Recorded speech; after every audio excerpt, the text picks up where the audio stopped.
안녕하세요. 커피앤톡입니다. 오늘도 와주셔서 감사드리고요. 바로 사연 읽어보겠습니다. 안녕하세요. 대한민국에서 평범한 주부로 아이들 잘 키우고 살고 있는 63세 여성입니다. 다만 남들과 조금 다른 점이 하나 있어요. 바로 제 나이 또래 손주까지 있는 친구들과 비교해서 10년은 늙어 보이는 외모를 가지고 있어요. 아무래도 힘든 형편에 아이들 키우겠다고 온갖 굳은 일을 마다하지 않고 내 한 몸 건사할 시간이 없던 나머지 허리가 남들과는 달리 좋지 않아요. 옆에서 보면 이미 허리가 45도 정도 굽어 있어서 60대 청춘보다 훨씬 더 늙은 노인처럼 보이기도 해요. 저도 마냥 허리가 이렇게 될 때까지 손을 놓고 있었던 건 아니에요. 이런 허리를 고쳐보겠다고 병원에 방문했지만 의사 선생님이 너무 늦게 방문했다며 지금도 진료를 받지 않으면 더 굽을 수 있다고 조심해야 한다고 말씀하시더라고요. 그리고 지금 당장이라도 치료를 받지 않으면 하늘을 보는 일도 어려워질 수 있다고 하셨어요. 이날까지 아이들 먹여 키우겠다고 내 몸을 돌보지 못한 내 탓이지 어떻게 하겠어요. 제 몸에 미안할 따름이에요. 사실 저는 동네에서 소문난 리어카 할머니라 불리고 있어요. 리어카 하나로 할 수 있는 일들은 뭐든지 하며 돈을 벌었기 때문이에요. 제가 젊었을 때는 길거리에서 아이들에게 떡볶이를 팔기도 하고 겨울이 되면 붕어빵을 팔면서 입에 풀칠을 했네요. 그런데 10년 전부터는 정부에서 거리 단속이니 뭐니 하면서 리어카로 장사하기 어렵더라고요. 자리를 잡고 장사하기만 하면 누가 신고를 하는 건지 경찰들이 와서 이러시면 안 됩니다라고 말해서 장사를 하기 정말 어려웠답니다. 그래서 온 동네를 돌아다니다 폐지를 주우며 어렵게 살고 있어요. 아시다시피 폐지 단가가 그리 좋은 편은 아니어서 꾸역꾸역 살고 있네요. 저도 일을 구해보려고 노력하지 않은 것은 아니에요. 건물 청소나 식당 일이라도 하려고 지원하면 굽은 허리 때문인지 쉽게 받아주는 곳이 없더라고요. 게다가 외모도 관리하지 못해 남들과 달리 10년은 늙어 보이니 저라도 쓰기 어렵다고 생각할 것 같아요. 면접을 보러 갔던 저에게 이렇게 말씀하신 분도 있었죠. 아줌마, 저희도 아줌마 쓰고 싶어요. 그런데 생각해봐. 몸도 불편한 사람이 정상적인 사람보다 일을 잘할 수 있겠어요?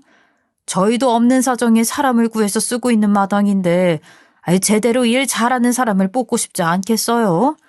제가 아줌마한테 나쁜 마음 있는 게 아니니까 너무 상처받지 마시고 다른 곳에서는 받아줄 수도 있으니까 다른 데 지원해보세요. 죄송하지만 저희는 안 되겠네요.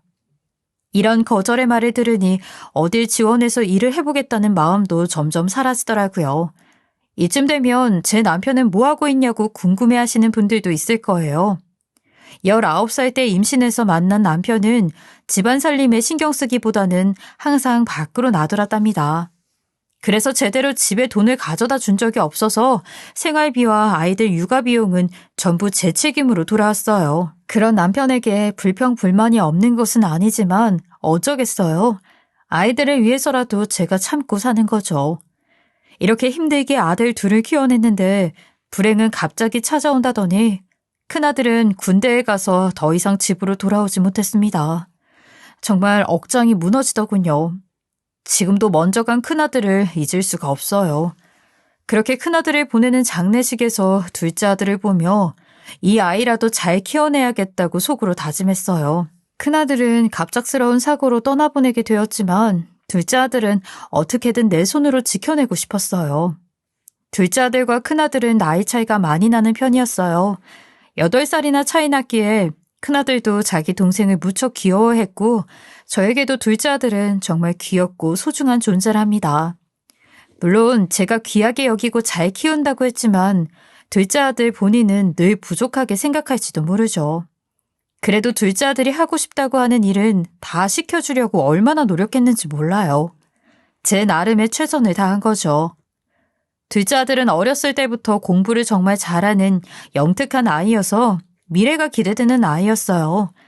그래서 더욱 잘해주기 위해서 노력했는데 제 노력이 부족했는지 고등학생이 되니 아이가 엇나가기 시작했어요. 특히 나쁜 친구들과 어울려 다니면서 사고를 치고 저는 선생님에게 불려가는 날들이 많아졌어요. 그리고 제가 학교 앞에서 장사를 하고 있으면 자기 친구들과 함께 와서 난장판을 만들어 놓곤 했어요. 나를 멸시하며 괴롭히는 아들이었지만 내 자식이니 어찌 미워할 수 있겠어요. 저는 아들을 포기할 수 없었고 아들의 사고들을 수습하며 묵묵히 뒷바라지를 했습니다. 그러다 아들이 바뀌게 되는 일이 생겼어요. 그 일을 계기로 아들은 180도 변하게 되었죠. 그런 제 아들을 보고는 주변 사람들이 개가천선했다며 이야기할 정도였어요. 이렇게 아들을 변하게 한 계기가 무엇인지 궁금하지 않으신가요? 물론 좋은 일은 아니에요. 우리 애들 아빠가 저 몰래 두 집 살림을 차리고 있었는데 하필 그 내연녀라는 사람의 아들이 저희 아들의 친구였던 겁니다. 아들이 이 일을 알게 된 것은 축하만 받아도 모자랄 자리인 졸업식에서였어요. 아들 고등학교 졸업식에서 애들 아빠랑 내연녀의 아들 이렇게 세 명이서 오붓하게 가족 코스프레를 하고 있는 모습을 저희 아들이 보게 된 거예요. 집에 온 아들이 저에게 이렇게 말하더군요. 그리고 그런 아들에게 저는 미안할 수밖에 없었죠. 엄마, 아버지가 다른 여자 만나는 거 알고 계셨어요? 제 졸업식 날 학교에 찾아와서 다른 가족인 것처럼 행세하는 거는요. 왜 엄마는 아버지랑 함께 오지 않으셨어요? 저희가 진짜 가족이잖아요. 아들, 엄마가 미안해. 엄마가 아빠랑 잘 지내보려고 했는데 그게 어려워서 아들한테 상처를 줬네. 아들, 그래도 아빠 너무 미워하지 마라. 아빠도 다 사정이 있어서 그러신 거야.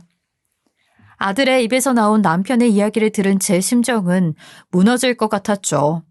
그래도 아들은 저는 미워하지 않는다고 남편이 나쁜 거라고 이야기하더군요. 제 노력이 부족해서 아들에게 상처를 준 것 같아서 너무 가슴이 아팠어요. 이날을 기점으로 둘째 아들은 제 아버지를 아버지 취급도 안 했어요. 도리어 저에게 매번 엄마를 힘들게 하고 우리를 괄시한 아버지에게 복수를 하겠어요 라며 아버지에 대한 복수심을 불태웠죠. 그런 아들을 저는 막을 수 없었어요. 저에겐 아들을 막을 권리도 없고요. 그저 지켜볼 수밖에 없었죠. 그때부터였을까요? 아들은 여태까지의 자신의 행실을 버리고 미친 듯이 공부를 하기 시작하더군요. 그리고 재수를 하더니 서울에 있는 좋은 대학에 입학하더라고요. 학교를 다니면서는 저의 짐을 덜어주겠다며 아르바이트도 하며 저에겐 많은 힘이 되기도 했어요. 대학을 졸업한 후에는 3년 정도 공인회계사 시험을 공부하더니 지금은 회계사가 되었답니다. 물론 공부에 대해 뒷바라지는 제가 다 해주었죠. 이때 아들이 여자친구를 사귀고 있었는데 정말 괜찮은 아이였어요. 지금은 제 며느리가 된 아이인데 어찌나 속이 넓고 착한지 우리 아들이 시험에 합격할 수 있도록 많은 도움을 주기도 했답니다. 며느리는 아들과 연애할 때부터 떡잎이 달라 보였어요. 몸이 편치 않은 제가 뒷바라지하는 것을 보고는 이렇게 이야기한 적도 있습니다. 어머니, 저도 힘을 보탤 테니 너무 혼자서 다 하려고 하지 마세요. 어머니 몸이 더 불편해지시면 제 마음도 아파요. 이제는 어머니 몸도 돌보면서 일하세요. 며느리의 말은 제게 정말 많은 위로가 되기도 했어요. 그리고 며느리는 아들이 공부를 하면서 심적으로 힘든 일이 생겨도 옆을 비우지 않고 같이 힘내서 잘해보자고 아들에게 힘을 북돋아주곤 했죠. 며느리와 아들의 연애를 옆에서 지켜보니 꼭 결혼해서 행복하게 잘 살았으면 좋겠다는 생각이 들더라고요. 여하튼 이런 제 노고와 며느리의 마음을 알아주기라도 하듯 아들은 저희 둘에게 엄청 잘해주고 있어요. 제게는 효도랍시고 좋은 것들을 선물이라고 주곤 했죠. 정말 기뻤어요. 하지만 뒤늦게 정신 차리고 집으로 돌아온 남편에게는 절대 아버지 대우를 하지 않더라고요. 그렇게 아들은 회계사 시험에 합격하고 지금은 어엿한 직장까지 얻어서 열심히 일하고 있어요. 아들의 잘 풀리는 모습을 보니 이제 눈을 감아도 여한이 없겠다는 마음까지 들더라고요. 저는 정말 행복한 나날을 지내고 있었습니다. 그래도 일은 계속하고 있어요. 제 목숨이 붙어있는 날까지는 아들에게 작게나마 힘이 되고 싶었고 늙어서는 아들 부부에게 손을 벌리고 싶지 않았어요. 그래서 아직까지도 굽어진 허리로 새벽같이 나가 내 몸만한 리어카를 끌며 폐지를 주어 돈벌이를 하고 있어요. 그리고 제가 폐지를 줍고 다니는 것을 알고 있는 며느리가 가끔 도와주곤 했죠. 저는 이렇게 행복이 평생 갈 거라고 생각했어요. 하지만 역시 사람 일은 어떻게 될지 모른다더니 계속될 것 같던 평안한 날들은 한 사건으로 무너지기 시작했죠. 어느 날부턴가 남편이 이제는 아주 대놓고 바람을 피더라고요. 내일 모레면 환갑을 바라보는 나이인 양반이 아직까지도 정신을 못 차린 거예요. 정말 한심하게 보였어요. 그런데 문제는 남편의 내연녀였죠. 남편이 만나는 여자가 부동산 갑부라고 하더라고요. 그걸 굳이 저한테 와서 말을 하는 게 너무 어이가 없었어요. 야, 내가 지금 만나는 여자가 얼마나 대단한 여자인 줄 알아? 지금 너랑은 비교가 안 되는 여자야. 돈이 어찌나 많은지 배지나 줍고 다니는 너 같은 여자랑 달라도 너무 다르다. 넌 어디서 이런 남자 못 만나고 다니지? 어? 내가 능력이 없어서 너 같은 여자랑 결혼한 게 아니라고. 이 말을 듣고 솔직히 억장이 무너지는 기분이었죠. 남편은 바람을 피우는 것에서 그친 게 아니라 저에게 이렇게 과시까지 하면서 이야기를 하는 겁니다. 여기까지는 참을 수 있었어요. 하지만 문제는 이게 아니었죠. 문제는 지금부터였어요. 이 상간녀가 우리 아들까지 꿰어내는 겁니다. 사업을 명목으로 사업가와 회계사의 만남을 가장해서 둘이 수십 번 만났더라고요. 이 사실도 남편에게 들었어요. 그래서 더 자세한 이야기를 듣고 싶어서 아들에게 물었죠. 아들은 그 여자를 능력 있는 사모님이라 부르더라고요. 자기 아버지의 상간녀를 높여 부르다니 엄마로서 너무 진이 빠지는 일이었죠. 정말 영혼이 가출하는 기분이라는 게 이런 거구나 체감했어요. 상간녀는 저희 아들이 자기 편을 들어주는 게 좋았는지 아들에게 값비싼 선물을 턱턱 사주더라고요.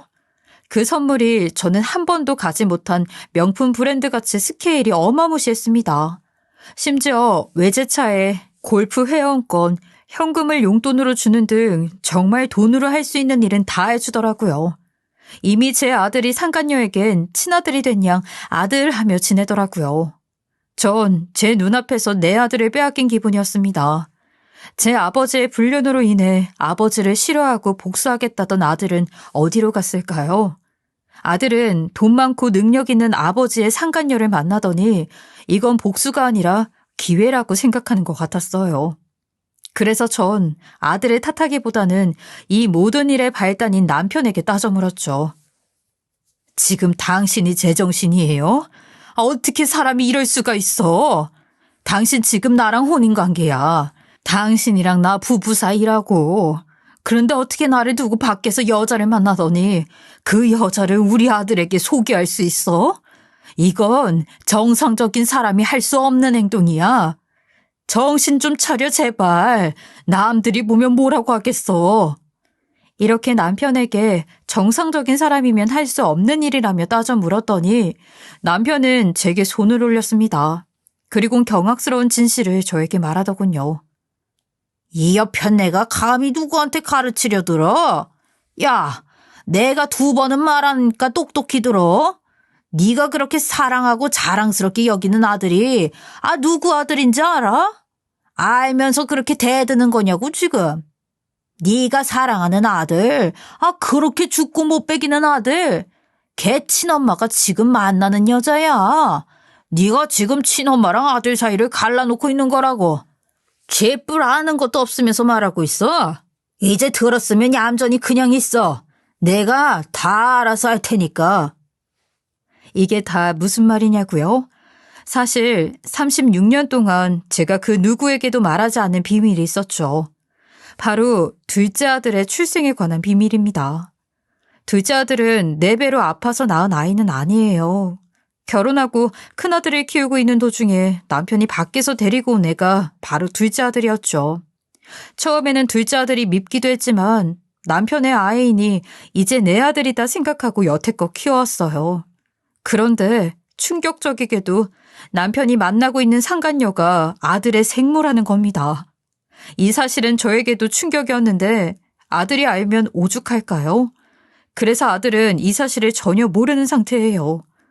이런 상황에서 남편은 상간녀와 함께 아들의 사업을 물심양면으로 돕더라고요.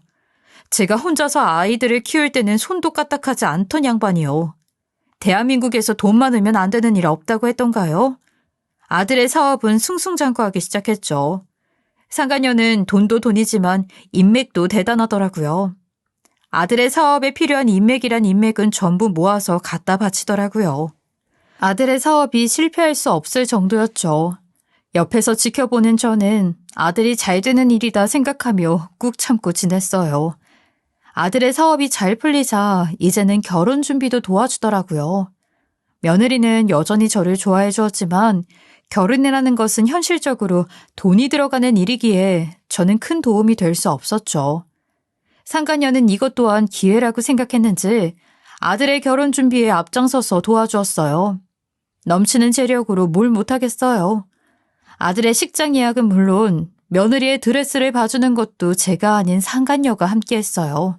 심지어 예물 예단 준비도 직접 발벗고 나서서 도와주더라고요. 저는 아들에게 더 이상 엄마가 아니라 남처럼 느껴졌죠. 심지어 아들은 결혼식 날에 지 아버지의 상간녀를 혼주석에 앉히려는 계획도 세우고 있더군요. 내가 엄마인데, 내가 키워주고 여태껏 옆에 있던 엄마인데 다른 가족도 아니고 아버지의 상간녀를 혼주석에 앉히려는 아들이 정말 괘씸했어요. 솔직히 말해서 말이 안 되는 일이라고 생각했죠. 아들이 정말 원망스러웠어요. 내가 이러려고 아들을 키우면서 30년을 살아왔나 싶어 정말 죽고 싶었죠. 내 30년 세월이 야속했어요. 전 아들의 가슴을 주먹으로 내리치며 통곡했죠. 네가 어떻게 이럴 수가 있어? 어떻게 엄마 가슴에 이렇게 못을 박아? 내가 너를 어떻게 키워왔는데 네가 어떻게 나한테 이럴 수가 있니? 엄마를 생각하면 그렇게 해서는 안 되지. 혼주석에 어떻게 엄마가 아닌 다른 사람을 앉힐 수 있어? 며느라기 보기 부끄럽지도 않니? 다시 생각해봐, 아들. 그리고 아들이 제게 이렇게 말하더군요. 엄마, 결혼은 혼자서 하는 게 아니잖아요. 결혼도 일종의 사업이고 비즈니스예요. 제 한 번뿐인 결혼식을 성공해야지 엄마도 잘 사는 것 아니겠어요? 대외적으로 잘 보이는 것도 중요하다고요. 엄마 모습 좀 보세요. 엄마가 혼주석에 앉아있으면 얼마나 모양이 빠지겠어요. 제가 잘 되어야 엄마도 잘 사는 거죠.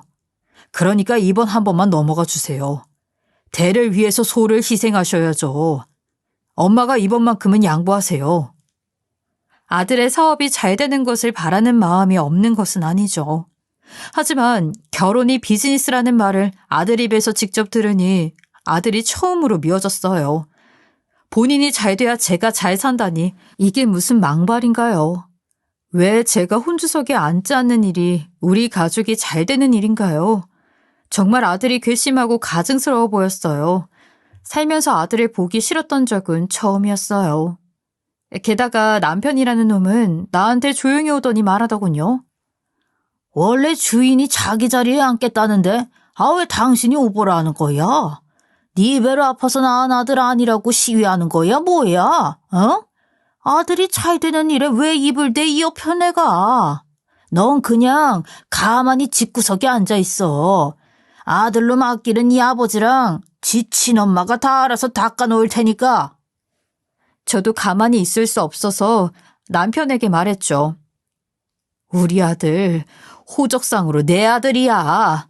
저 여자 아들 아니라고. 어떻게 남을 결혼식에 앉힐 수 있어? 당신이 그러고도 가족이라고 부를 수 있어? 절대 안 돼. 내 눈에 흙이 들어가도 절대 안 돼. 절대 허락 못해 난. 끝까지 안 된다고 허락할 수 없다고 남편에게 말했죠. 그러자 옆으로 온 아들이 제게 말하더군요. 솔직하게 말할게요. 엄마는 돈 없잖아요. 저 결혼시켜줄 돈 가지고 있으세요? 새엄마처럼 능력도 없으면서 왜 잘 되려고 하는 제 앞길을 막으세요? 엄마 행세하려면 돈부터 가지고 와서 보여주세요. 전 제 앞길을 책임져 줄 사람이 제 엄마라고 생각하니까 능력이 있으면 제 앞에서 보여주세요. 능력도 없으면서 제 엄마 행세하지 마시고요. 아들의 말은 제 마음에 큰 상처를 남겼죠. 아들의 말을 듣고는 가슴에 대못이 박힌 양 너무 아팠어요. 그리고 아들의 말에 반박할 수 있는 저 자신이 정말 없어 보였어요. 이렇게 결혼과 관련된 이야기는 끝냈습니다. 저는 처음부터 이 가족 안에는 들 수 없던 사람이었나 봐요. 그래도 착한 며느리가 저를 따로 찾아와선 눈물을 흘리며 미안하다고 하더라고요. 본인이 설득을 했는데도 아들이 말을 듣지 않는다며 정말 죄송하다고 미안하다고 계속 사과를 했죠. 어머니, 제가 죄송해요. 제가 설득을 해보려고 했는데 제 말도 안 듣더라고요. 정말 어머니에게 어떻게 이럴 수 있는지 모르겠어요. 제가 여태껏 알아왔던 그이가 아닌 것 같아요. 사업을 하더니 사람이 바뀐 것 같아요. 새어머니란 분을 만나더니 정말 다른 사람이 되어버린 것 같아요. 정말 죄송해요, 어머니. 너무 죄송해서 뭐라고 할 말이 없어요. 그런 며느리에게 제가 무슨 말을 하겠어요. 괜찮다고 저도 타일러줬죠. 괜찮아. 그게 어떻게 네 잘못이겠니? 너도 어쩔 수 없는 일이야. 네가 이렇게 나를 찾아와서 사과해주는 것만으로도 난 좀 괜찮아진 것 같다. 얘야, 네가 너무 미안해할 필요 없는 일이야.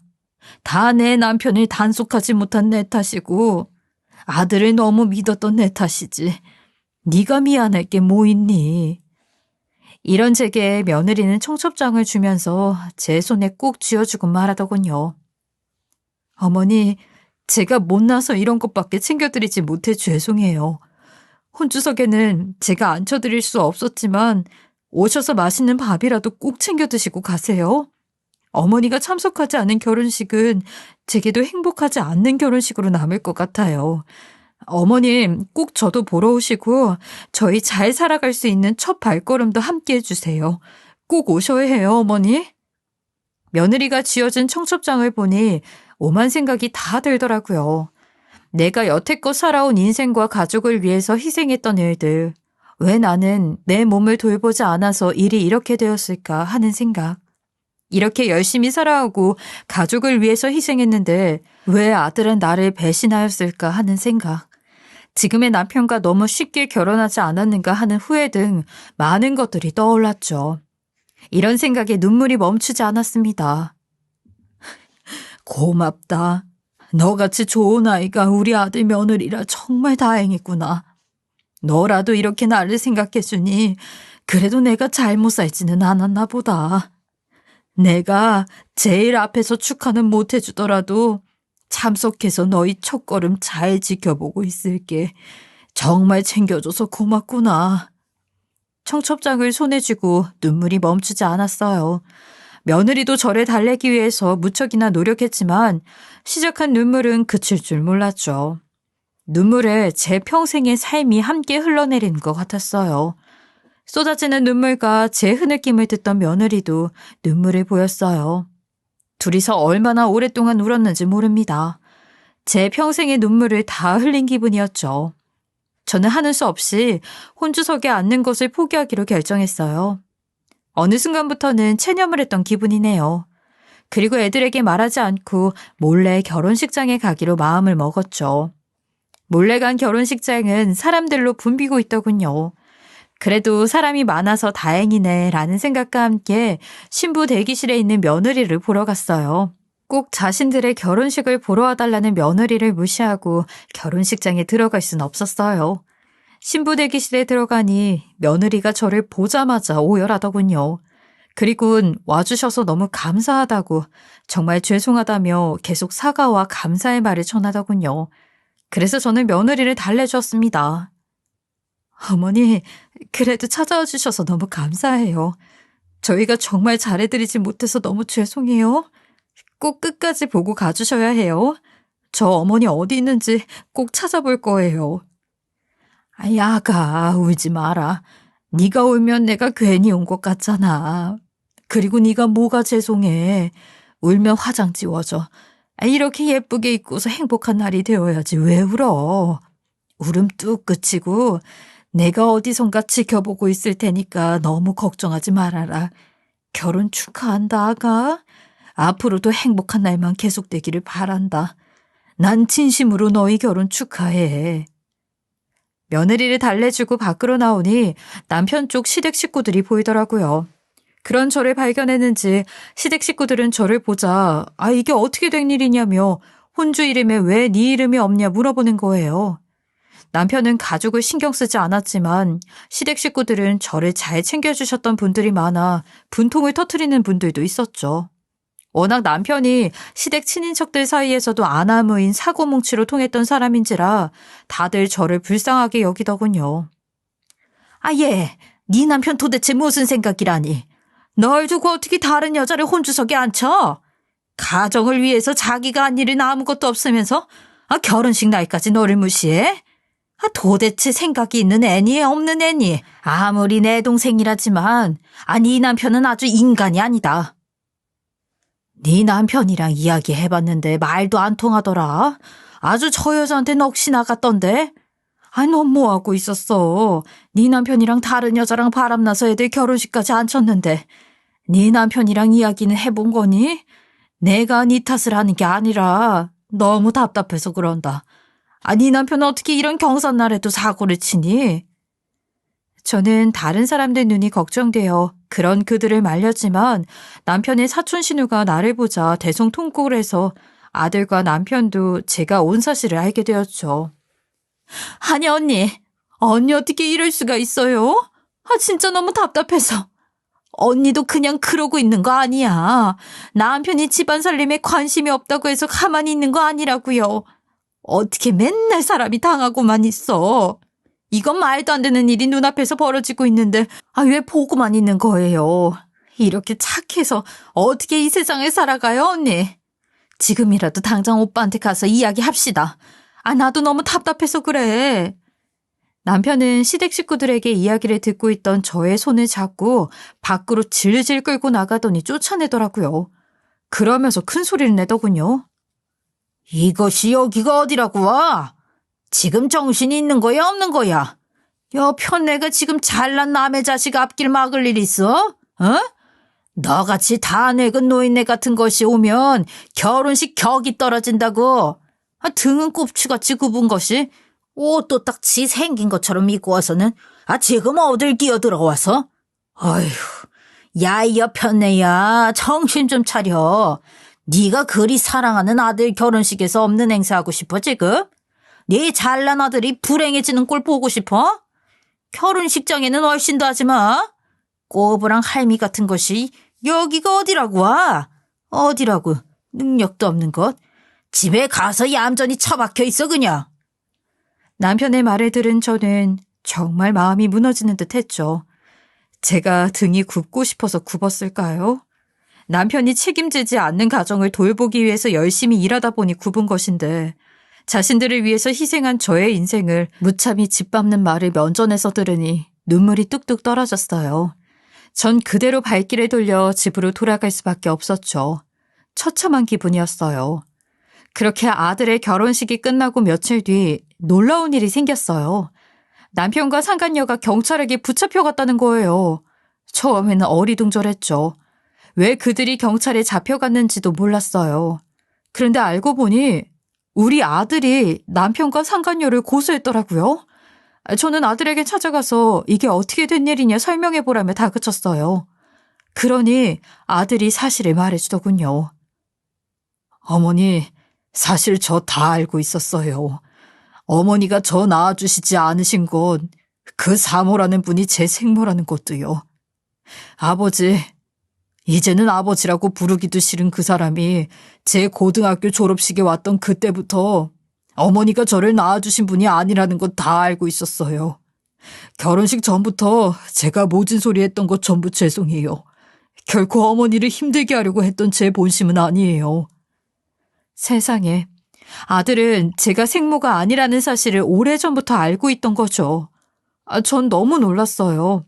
숨긴다고 했던 일들을 아들은 전부 알고 있을 줄은 상상도 못했어요. 사실 아들은 아들의 졸업식 날 당시 남편이 만나던 내연녀의 자식이 아들에게 이 사실들을 이야기해 주었다고 하더군요. 그래서 아버지에게 환멸을 느꼈다고요. 그리고 본인의 생모가 현재 아버지가 만나는 상간녀라는 사실은 며느리가 알려줬다고 해요. 우연히 저와 남편의 대화를 듣게 된 며느리가 아들에게 말해주었다고요. 알고 보니 며느리도 아들과 함께 이 사실을 전부 알고 있었던 거죠. 그래서 며느리가 제가 상처받는 모습을 보고 너무 가슴 아파했다고 해요. 아들은 일부러 남편과 남편의 상간녀인 생모에게 복수를 하려고 친한 척 접근을 했던 거고, 본인 생모가 하는 부동산 사업의 횡령, 배임, 조세 포탈 등의 불법적인 자료들을 전부 수집해서 고소를 한 거더라고요. 제게 모진 말을 하거나 혼주석에 남편의 상간녀를 앉힌 일도 둘을 속이기 위해서 어쩔 수 없이 놓은 덫이라고 하더라고요. 그러면서 아들과 며느리는 제게 말했죠. 어머니, 제 삶에서 평생 어머니는 한 분뿐이에요. 저를 지금까지 바르게 키워주시고 사랑으로 키워주셔서 정말 감사해요. 어머니, 사랑합니다. 어머니, 너무 속상하게 해서 죄송해요. 앞으로는 어머니가 행복하게 잘 지낼 수 있게 옆에서 도와드릴게요. 남편도 저도 어머니 너무 사랑해요. 건강하게 오래오래 사셔야 해요. 앞으로는 저희랑 함께 좋은 곳 많이 많이 즐기셔야죠. 전 아들 부부의 말을 듣고 그제야 가슴을 쓸어내리며 아들과 며느리와 다 함께 대성통곡하며 목 놓아 울었어요. 여태껏 있었던 일이 악몽이고 이게 현실이구나 생각했죠. 지금도 아들 내외와는 행복한 나날을 보내고 있어요. 그리고 남편과 상간녀는 체포된 그날부터 조사가 들어가 생각보다 긴 시간이 지났지만 옥살이를 하게 되었죠. 제가 생각했던 기간보다 훨씬 긴 시간을 옥에서 보내야 한다고 하더군요. 제 부모인 아버지와 생모를 신고한 아들도 속이 말이 아닐 텐데 아들은 그 두 사람은 마땅히 받아야 할 벌을 받은 거라고 하더군요. 그 둘이 해먹은 돈만 해도 어마어마하다며 한 푼 두 푼 모아 투자를 한 서민들의 돈을 너무나도 쉽게 사기로 뺏어갔으니 그 사람들을 위해서라도 신고하고 벌을 받는 게 맞다고 하였어요. 아들 또한 말은 복수라고 하지만 누군가는 해야 할 일이었다고 하더군요. 어쨌든 정말 속이 뻥 뚫리는 기분이었어요. 그런데 남편이 형량을 마치고 출사하게 되면 빨간 줄이 그어지잖아요. 그럼 저나 가족에게도 안 좋은 일이 될 수 있어서 남편과 이혼을 마음먹게 되었습니다. 하지만 이혼이라는 것이 쉽지만은 않았어요. 특히 법과 관련된 일은 전문가가 아니면 잘 알 수 없는 부분이잖아요. 그래서 혼자 이리저리 알아봤지만 제가 이해하기에는 어려운 내용들이더라고요. 그래서 아들과 며느리의 도움을 받아 이혼 소송을 진행하게 되었죠. 소송은 성공적으로 끝났어요. 저는 남편과 원만하게 이혼할 수 있었죠. 이혼 소송을 통해 남편에게 위자료 청구도 할 수 있었어요. 사실 저는 크게 돈을 바라고 소송한 것은 아니에요. 단지 가족을 위해서 원만하게 해결할 수 있길 원했을 뿐이죠. 하지만 아들 부부가 여태까지 어머니를 고생시킨 보상은 받아야 한다면서 위자료 청구도 같이 했었더라고요. 그래서 위자료도 넉넉하게 받을 수 있었죠. 물론 지금 당장 받을 수는 없었지만 그래도 법원에서 내린 판결이니 꼭 받을 수 있을 거라고 변호사님도 말해주더라고요. 이렇게 저를 위해서 힘써준 아들 부부가 너무 고마웠죠. 그리고 아들 부부가 하는 사업은 누구의 도움도 없이 승승장구하고 있어요. 초기에 상간녀에게 받은 도움도 적지 않아서 사업은 안정적인 궤도로 들어섰고요. 아들의 곁에서 성공하는 모습을 보는 기분은 정말 이루 말할 수 없더군요. 며느리도 처음부터 지금까지 저에게 정말 잘해주고 있어요. 예전에 자신이 모자라서 할 수 없었던 일이라며 저와 여기저기 여행을 다니기도 하고 비싸고 좋은 음식들을 사주기도 해요. 저에게 마음 써주는 아들 부부에게 너무 고마웠죠. 또 결혼식에서 혼주석에 앉지 못했던 저를 위해 스몰 웨딩을 한 번 더 진행해준 아들 부부에게 너무 고마웠어요. 자기들도 제대로 행복했던 결혼식을 지내지 못했다며 너무 부담감을 갖지 말라더군요. 식장에서 만난 사돈과 처음으로 인사를 나누기도 했어요. 사돈과 안사돈 모두 며느리와 같이 좋은 사람들이더군요. 아들의 작은 결혼식은 제가 살아왔던 인생을 한 번에 보답받는 기분이 들기도 했어요. 아들 부부가 스몰 웨딩을 진행한 지 얼마 되지 않아서 또 다른 큰 행복이 찾아왔어요. 바로 제가 할머니가 되었다는 겁니다. 임신한 며느리를 또 제가 봐주지 않을 수 없지 않겠어요? 그래서 며느리와 오붓하게 지내면서 손주도 보게 되었죠. 며느리는 예쁜 딸을 낳았어요. 제게 이름을 붙여달라고 해서 아들과 함께 여기저기 이름을 알아보러 다니기도 했어요. 정말 행복했어요. 그리고 아들은 저에게 선물이 있다며 며느리와 함께 저를 어디론가 데려가더라고요. 큰 마당이 있는 넓은 전원주택이었어요. 아기자기 예쁘게 지어진 집이 너무 아름다워서 구경하고 있는데 아들이 말하더군요. 어머니가 평소에 말씀하셨던 예쁘고 아기자기한 집이에요. 이제 저희 가족이 모두 같이 여기서 오순도순 재미있게 살아요. 그리고 돌아가신 형님 좀 더 좋은 곳으로 모시고 싶어서 여기저기 찾고 있는데 괜찮으시죠? 제가 형님께 해드린 게 아무것도 없어서 너무 미안했어요. 어머니도 자주 찾아갈 수 있는 곳으로 알아보려고요. 아들의 말에 너무 행복해서 눈물이 났죠. 사람들이 기쁘고 행복해도 눈물이 난다더니 정말 그 기분을 느낄 수 있었습니다. 게다가 저도 가슴에 묻고 살았던 큰아들을 생각해주는 아들을 보며 눈물이 안 날 수가 없었어요. 너무 고맙기도 하고요. 그래서 더욱 아들에게 말하고 싶었죠. 아들, 엄마는 아들이 행복한 게 1순위야. 그래서 지금 엄마는 너무 행복하고 또 감사하고 있어. 네 형까지 생각해주니 너무 고맙고, 넉넉하지 않은 형편이었지만 잘 자라주어서 항상 고맙게 생각하고 있어. 앞으로도 잘 부탁해, 아들. 우리 가족 모두 행복하게 살자. 저는 아직도 생각하고 있어요. 내가 살아오면서 아이들을 포기하지 않았던 순간이 인생에서 가장 잘한 선택이었다고요. 삶이 아무리 팍팍하고 고단해도 버티고 버티다 보면 언젠가 행복이라는 말이 찾아올 것이라고요. 살면서 저보다 더한 일을 겪는 사람들도 많겠지만 다들 포기하지 않고 살았으면 좋겠어요. 포기하지 않고 살아가다 보면 어느 순간부터 빛을 보는 나날이 오지 않겠어요? 저는 오늘도 저희 가족과 함께 행복한 나날을 보내고 있습니다. 제 이야기를 들어주신 여러분들도 가족과 함께 행복한 연말 잘 보내시고 늘 건강하시고 행복하세요. 지금까지 커피앤톡이었습니다. 오늘도 끝까지 함께 해주셔서 감사하고요. 다음 영상으로 또 찾아뵙겠습니다.